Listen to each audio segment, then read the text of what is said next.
சகோதரர் பேர் முத்துராஜ். அவருடைய புதல்வர் வந்து பேர் எம் சஜித்குமார். அவன் வந்து இப்போது அதாவது போன வருஷம் 3ஆம் மாதம் 2025 3ஆம் மாதம் 7ஆம் தேதி வந்து கத்தார் நாட்டுக்கு போயிருந்தாப்புல. கத்தார் நாட்டுக்கு ட்ராக்ஸுங்கிற கம்பெனிக்காண்டி ஒர்க் பண்ண போயிருந்தார். இப்போ சமீபத்தில் நடந்த கத்தார் பாரிசன் வாயு கம்பெனியில் வெடிவிபத்தில் பிளாஸ்ட் ஆகிடுச்சு டேங்கு. அதில் இவங்க வந்து ஒர்க் பண்ணியிருக்காப்புல. அன்றைக்கி ஈவினிங் வந்து சாயங்காலம் ஒரு 7 மணி போல் வீட்டுக்கு ஃபோன் பண்ணிவிட்டு அம்மா அன்றைக்கி டியூட்டி போகிறேன்னு சொல்லிட்டு போயிருக்காப்புல. ஆனால் அதுக்கப்புறம் இது வரைக்கும் ஃபோன் பண்ணி எதுவும் வரல.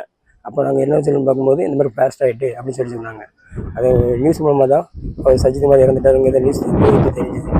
நாங்கள் வந்து அந்த பையன் பார்த்திங்கன்னா அந்த வீட்டுக்கு ஒரே ஒரு பையன். அவங்க கூட வந்த யாருமே கிடையாது. அது ரொம்ப ஏழ்மையான பையன் வேறு.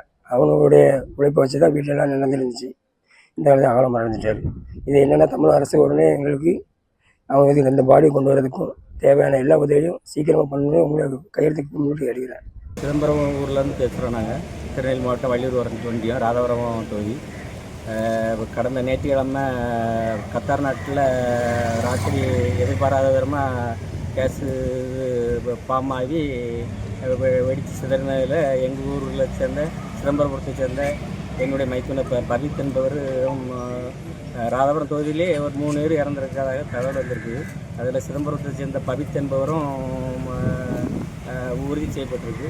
அதனால் இது சம்பந்தமாக நாங்கள் தமிழ்நாடு கவர்மெண்ட்டுக்கும் திருநெல்வேலி மாவட்ட கலெக்டருக்கும் ராதாபுரம் தொகுதி எம்எல்ஏக்கும் உள்துறை அமைச்சர் மத்திய அமைச்சர் ஜெய்சங்கர்ஜி எல்லாருக்கும் நாங்கள் எல்லாருக்கும் மெயில் அனுப்பியிருக்கோம். கத்தார் எம்போசிக்கும் நாங்கள் இது பண்ணியிருக்கோம். அதனால் இதை எங்களுக்கு உடனடியாக இதை கொண்டு வந்து அந்த இதை எங்களுக்கு ஒரு தீர்வு உடனே எடுக்க உடனே தயவுசெய்து கேட்டு மற்றும் ஆப் ஸ்டோரில் இருந்து பாலிமர் செயலியை QR கோடு மூலம் பதிவிறக்கம் செய்யுங்கள்.